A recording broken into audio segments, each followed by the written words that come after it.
Indiana basketball improved to 17-13 after taking down Minnesota 70-58 on the road. Hoosiers' third straight win comes on the heels of the announcement of Mike Woodson being his announcement, I guess, of him returning back to the program. This is the Hoosier Illustrated Postgame Wrap-Up. I'm Drew Rosenberg. That's Kyler Staley.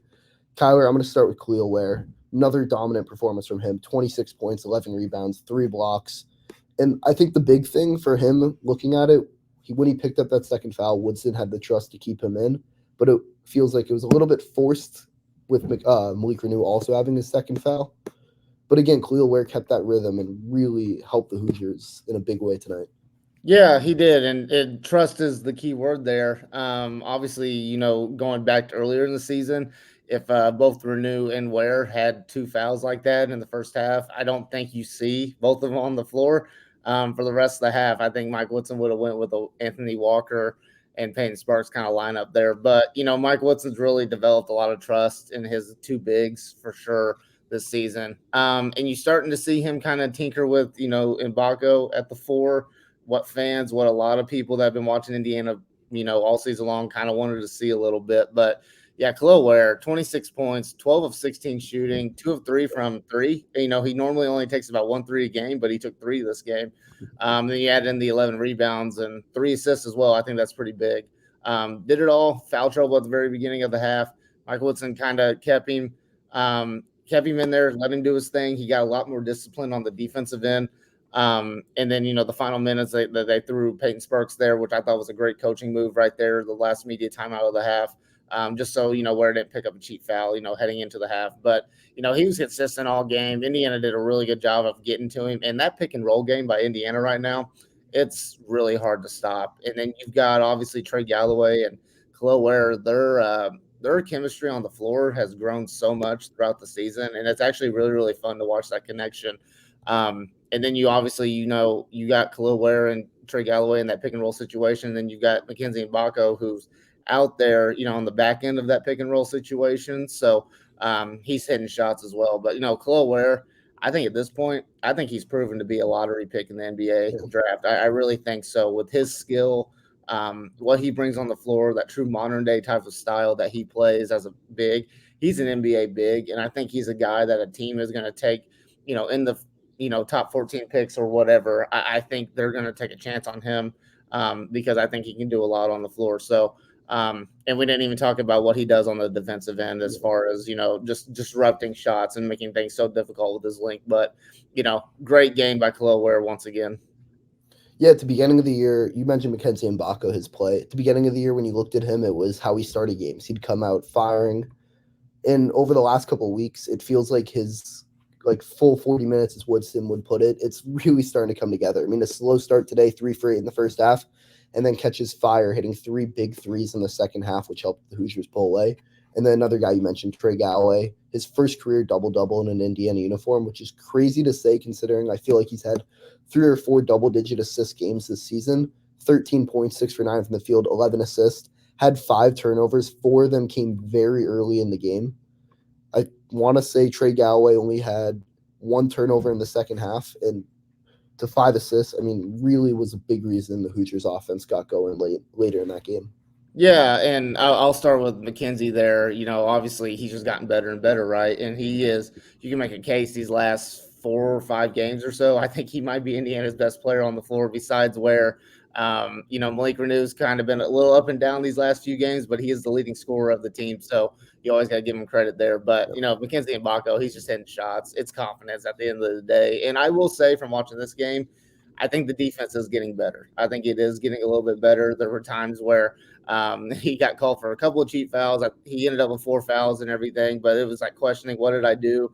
And everything like that you saw on the floor. So he's trying to figure it out, what the issues are and stuff, but he's getting better. And it just comes down to being a willing defender for him. And it's great. And obviously he's hitting shots right now, and it doesn't matter. What I love about it is it doesn't matter how much space he's got. If he's in rhythm and he gets a good catch or whatever, he's going to shoot the ball. So obviously I think the next step, you want to see him continue to prove on the defensive end, and you want to see him be able to create an own jumper on the ball. But I do love that he's attacking the basket as well, and I think he's using his strength and his size there to do so. But going to Trey Galloway, Mike Woodson's put a lot of trust in him these last last half of the season, pretty much the whole season. He started off as a wing, and he's worked himself into an actual ball handler. Now that's not his most natural position. Um, Obviously, it would have been really, really nice to have Xavier Johnson for the majority of this season, to help to help Trey kind of be off the ball a little bit. But he's doing a really good job at running this offense, a really, really good job, and being a senior leader. And I think he's getting more vocal and vocal on the floor as well, which you really love to see from your captain. And Trey not being a natural leader like that, Yeah. that's big. So, props to Trey Galloway. He's playing like that senior guard that Indiana really, really needed.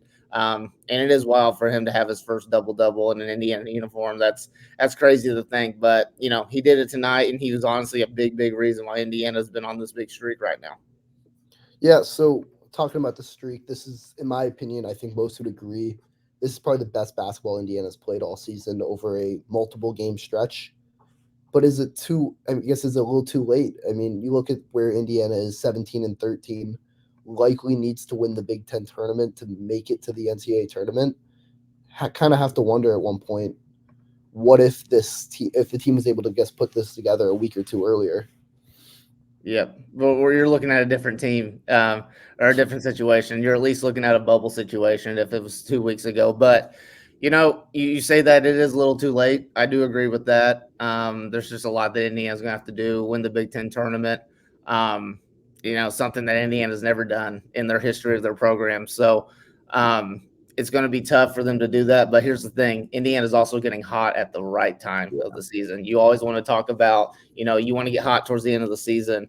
Comparable to this team, I'm going to compare them to Nebraska of last year. Nebraska got really, really hot at the end of the season, and then they built momentum into the offseason and honestly are one of the best teams in the Big Ten this year. I think Indiana can kind of take that can kind of copy that kind of situation a little bit. And then hopefully you put a run together. But we've seen the Mike Woodson team go on a run the past few Big Ten seasons. When it comes to the Big Ten tournament, they've actually done pretty solidly. I think in the Big Ten tournament, it's just all about, dare I say, get over the hump a little bit. So Indiana's playing some really, really good ball. They got to continue to play like this, stay healthy. You hope Anthony Walker is going to be healthy moving forward, because that's going to lose a key rotation piece for Indiana. One of the first big off the bench for Indiana. So you hope he's going to be okay with that. And plus, he's a senior, so you don't want to see that happen to a senior like that. But Indiana's playing really, really good basketball right now. They're hitting free throws. They're hitting the threes that they're taking. They're not taking as many people would like right now, but they are hitting the threes that they're taking, and McKenzie and Baco is a big part of that. So just keep playing hard, get a home win on senior night. Bring some more positivity into this program as you head into the Big Ten tournament, and then the off season. So, props to the Hoosiers right now. They're putting it together at the right time. Yeah, I mean, you said it. Last home game of the season, last regular season game of the season, senior night, Michigan State, Sunday, 4:30. We'll have coverage on the HoosierIllustrated.com website.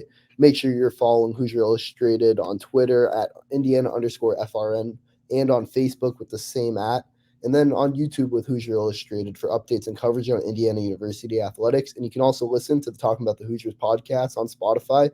If you haven't gone enough from me and Kyler, we'll have plenty more there.